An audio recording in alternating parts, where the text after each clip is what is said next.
Valentin.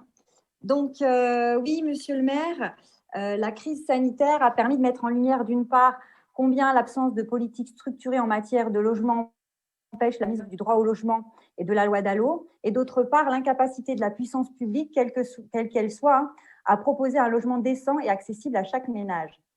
Alors, les personnes actuellement hébergées au sein des bâtiments de l'ancienne poste de Solor sont des personnes en exil qui sont surreprésentées parmi les personnes sans domicile, et leurs droits fondamentaux, et en particulier l'accès à des conditions d'accueil et d'hébergement, sont remis en cause à chaque étape du processus d'asile. Or, le droit au logement s'applique à tous les individus, quelle que soit leur nationalité ou statut juridique. Alors, en 2019, la ville de Saint-Étienne a demandé l'expulsion immédiate des occupants du bâtiment de l'ancienne poste de Solor. Alors, la ville a été déboutée de sa demande car aucune urgence ne venait justifier l'expulsion. Un véritable projet pour ce lieu devait être proposé afin de rendre possible l'expulsion des occupants.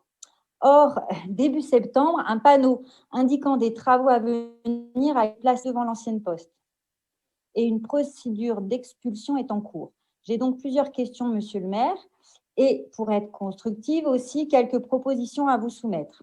Alors, tout d'abord, est-ce que vous pouvez nous indiquer précisément la nature des travaux prévus dans ce bâtiment et pour quel projet? Ce projet a-t-il fait l'objet d'une concertation avec les habitants du quartier? Deuxièmement, est-ce que les occupants seront relogés avant le début des travaux, tels que le droit au logement l'impose, ou ces personnes se retrouveront-elles à nouveau à la rue?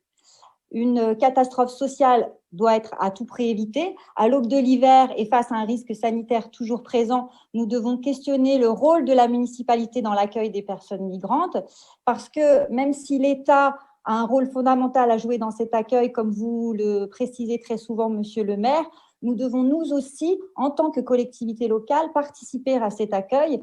Alors pourquoi? Les politiques locales étant inscrites dans la durée et étant les autorités les plus proches de la population, elles ont aussi un rôle majeur à jouer afin de veiller aux conditions de cohabitation, d'acceptation, d'intégration et éviter la marginalisation et l'exclusion des nouveaux venus. Donc, elles sont le premier point de contact dans les situations d'urgence et ont le devoir de fournir aux personnes migrantes un accès à des droits fondamentaux. Nous devons nous aussi prendre nos responsabilités et aborder sérieusement et collectivement la question de l'hospitalité. Alors pour cela, nous pouvons nous appuyer sur le droit international, le Code de la famille et de la santé publique, pour assurer à tous l'accès à des conditions de vie dignes, le droit au logement ou encore le droit à la santé.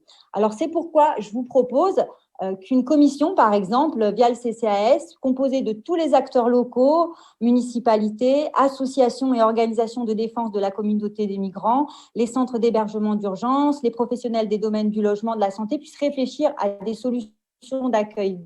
Par exemple, des propositions, autoriser que des bâtiments publics, des locaux vacants, des bureaux ou des logements puissent faire l'objet de conventions permettant leur occupation par des résidents temporaires, ou proposer aussi via le CCAS un accompagnement social complémentaire à celui de l'État, etc., etc. Il y a de nombreuses initiatives qui existent dans des municipalités qui agissent et qui peuvent nous inspirer. Alors, je vous propose qu'on réfléchisse ensemble dans une démarche participative à comment devenir cette ville accueillante à laquelle nous aspirons tous et toutes.